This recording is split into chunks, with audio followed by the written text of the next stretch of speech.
नमस्कार दोस्तों, ईपीके कैपिटल के डेली ब्रीफ वीडियो में आपका स्वागत है। इस श्रृंखला में हम आपको दुनिया भर से आने वाली वित्त जगत की सभी महत्वपूर्ण खबरों से अपडेट करने और उन्हें समझने का प्रयास करते हैं। तो बिना किसी देरी के चलिए शुरू करते हैं। अक्टूबर 2025 की शुरुआत के साथ ही वित्तीय बाजारों ने एक बड़ा बदलाव देखा है। अमेरिकी सरकारी शटडाउन, फेडरल रिजर्व की नीति पर अनिश्चितता, कॉर्पोरेट आय के उम्मीद से बेहतर नतीजे और बढ़ते भू राजनीतिक तनाव ने मिलकर एक जटिल निवेश का माहौल बना दिया है। प्रमुख बाजार सूचकांकों का प्रदर्शन, सितंबर की ऐतिहासिक मजबूती। प्रमुख अमेरिकी सूचकांकों ने एक असाधारण रूप से मजबूत सितंबर पूरा किया, जो ऐतिहासिक पैटर्न के विपरीत था, जहां सितंबर को आमतौर पर वॉल स्ट्रीट का सबसे खराब महीना माना जाता है।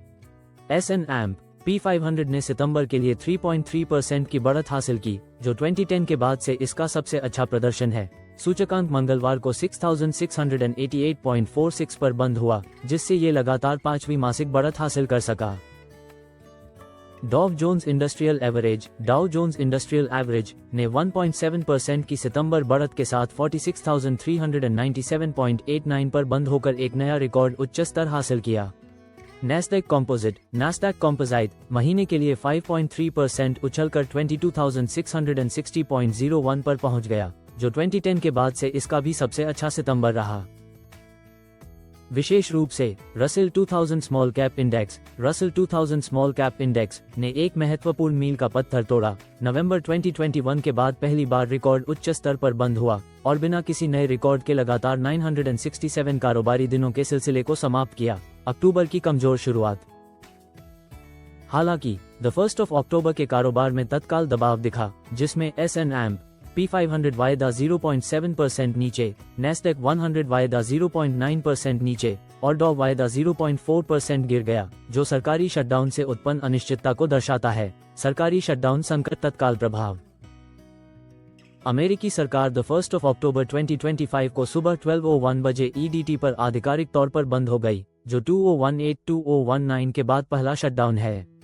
ये शटडाउन तब हुआ जब सीनेट डेमोक्रेट और रिपब्लिकन एक स्टॉपगैप फंडिंग कानून पर समझौते पर पहुंचने में विफल रहे, जिसमें रिपब्लिकन 55 वोट हासिल करने के बावजूद आवश्यक 60 वोट की सीमा से कम रह गए। आर्थिक आंकड़ों में बाधा। बाजार की सबसे महत्वपूर्ण चिंता महत्वपूर्ण आर्थिक आंकड़ों की रिलीज पर रोक है। श्रम सांख्यिकी ब्यूरो ऑफ लेबर स्टैटिस्टिक्स ने घोषणा की है कि वह पूरी तरह से कामकाज बंद कर देगा, जिससे 2055 कर्मचारियों की संख्या घटकर केवल एक पूर्णकालिक कर्मचारी रह जाएगी।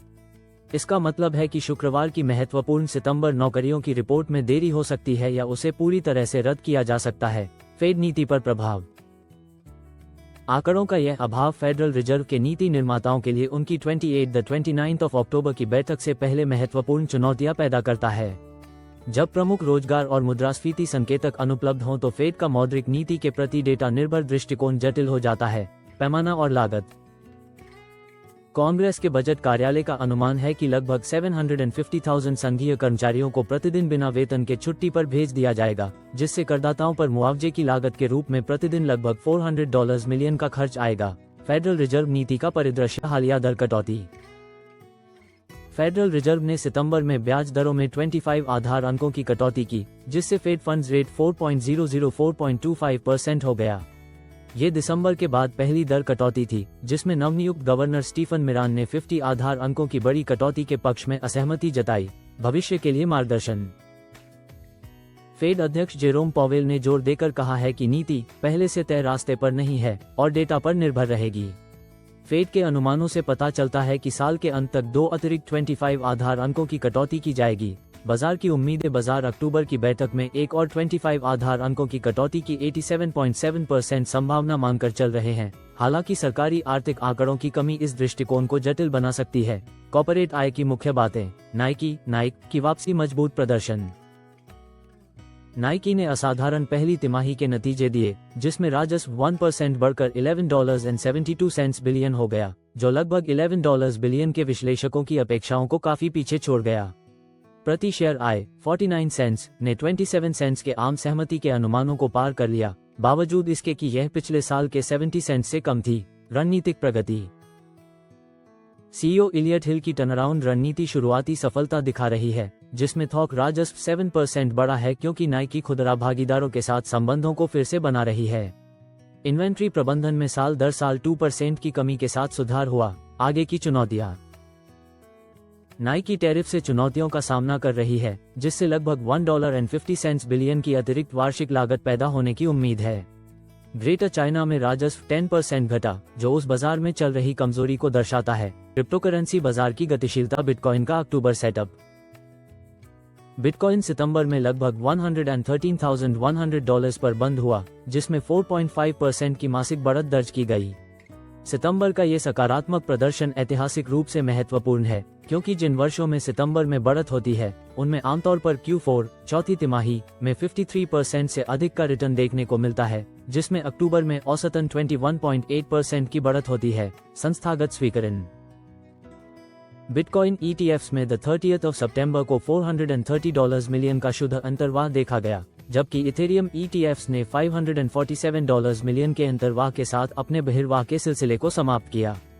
ब्लैकरॉक का IBIT बिटकॉइन ऑप्शंस ट्रेडिंग के लिए डेरिवेटिव को पछाड़कर शीर्ष स्थान पर पहुंच गया है। नियामक अनिश्चितता। सरकारी शटडाउन क्रिप्टो नियामक निर्णयों में देरी कर सकता है, क्योंकि SEC और CFTC दोनों बड़े पैमाने पर अपना संचालन रोक देंगी। आर्थिक संकेतक और उपभोक्ता भावना। कमजोर होता विश्वास।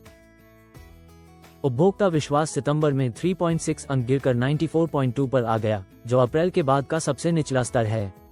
वर्तमान स्थिति सूचकांक प्रेजेंट सिचुएशन इंडेक्स 7 अंक गिरकर 125.4 पर आ गया, जो एक साल में इसकी सबसे बड़ी मासिक गिरावट है। श्रम बाजार संबंधी चिंताएं। अब केवल 26.9% उत्तरदाताओं का कहना है कि नौकरियां प्रचुर मात्रा में है, जो अगस्त में 30.2% से कम है। यह नौकरी की उपलब्धता की धारणा में लगातार 9वें महीने की गिरावट है। ADP रोजगार की कमजोरी। ADP रोजगार रिपोर्ट ADP एम्प्लॉयमेंट रिपोर्ट ने दिखाया कि अगस्त में निजी क्षेत्र में नौकरियों में केवल 54,000 की वृद्धि हुई, जो जुलाई में 106,000 से कम है और अगस्त 2024 में जोड़ी गई 180,000 नौकरियों से बहुत नीचे है। भू राजनीतिक घटनाक्रम। राष्ट्रपति का सैन्य संबोधन। राष्ट्रपति ट्रंप ने मरीन कॉर्प्स बेस क्वांटिको में सैन्य नेताओं को एक विवादास्पद भाषण दिया, जिसमें अमेरिकी शहरों को सैन्य अभ्यास के लिए संभावित प्रशिक्षण स्थल बताया गया और स्थिति को अंदर से एक युद्ध के रूप में चित्रित किया गया। व्यापार नीति का प्रभाव। सितंबर 2025 तक औसत अमेरिकी टैरिफ दर 17.4% तक पहुंच गई है, जो एक सदी से भी अधिक समय में नहीं देखे गए स्तर हैं। यह अंतर्राष्ट्रीय आपातकालीन आर्थिक शक्तियां अधिनियम international emergency economic powers act के तहत पारस्परिक टैरिफ के निरंतर कार्यान्वयन को दर्शाता है। सुरक्षित निवेश की मांग। राजनीतिक और आर्थिक अनिश्चितता के बीच सुरक्षित निवेश की मांग बढ़ने के कारण सोना लगभग $3,850 प्रति औंस के नए सर्वकालिक उच्च स्तर पर पहुंच गया। बाजार का दृष्टिकोण और जोखिम मूल्यांकन। ऐतिहासिक पैटर्न। अक्टूबर पारंपरिक रूप से शेयरों के लिए सबसे मजबूत तिमाही की शुरुआत का प्रतीक है। S&P 500 ने 1950 के बाद से औसतन 4.2% Q4 लाभ दिया है। जब स्टॉक सितंबर तक अच्छा प्रदर्शन करते हैं तो Q4 का प्रदर्शन और भी मजबूत होता है। वर्तमान चुनौतियां। हालांकि 2025 में सरकारी शटडाउन, चल रहे व्यापार तनाव, फेड नीति की अनिश्चितता और ऊंचे भू राजनीतिक तनाव सहित अद्वितीय जोखिम मौजूद हैं। क्षेत्रवार प्रदर्शन। प्रौद्योगिकी और संचार सेवाएं क्रमशः 14.6% और 20.9% की पिछले 12 महीने की बढ़त के साथ नेतृत्व करना जारी रखे हुए हैं। ऊर्जा क्षेत्र 12 महीनों में 7.3% की गिरावट के साथ सबसे पीछे बना हुआ है। निष्कर्ष। सरकारी शटडाउन, फेडरल रिजर्व नीति की अनिश्चितता, मजबूत कॉर्पोरेट आय और भू राजनीतिक तनाव का संगम निवेशकों के लिए एक अनूठा जटिल माहौल बनाता है। जबकि बुनियादी आर्थिक संकेतक अपेक्षाकृत ठोस बने हुए हैं, राजनीतिक निष्क्रियता और इसके परिणामस्वरूप आर्थिक आंकड़ों पर सूचना का अभाव असामान्य अनिश्चितता पैदा करता है।